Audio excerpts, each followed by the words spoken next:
Abi na akong mutindog si Manay, kapalangan lang ko. Good morning, everyone. Good morning, team. Tagulan ako Bisaya gamay para mataas-taas akong speech. Team, I'm glad that you came here to the Philippines.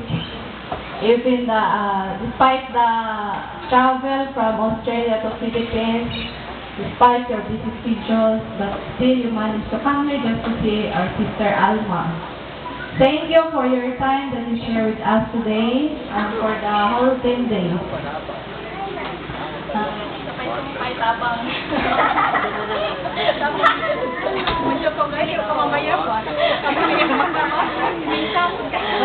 Dapat naman, hindi ko kayo, pilsi ko na mo.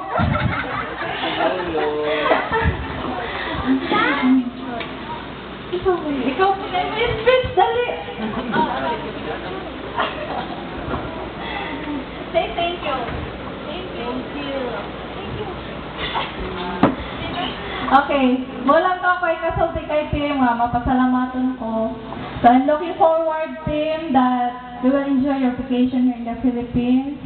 Thank you for sharing your time with us and hope you're having a good memories in the Philippines. Thank you.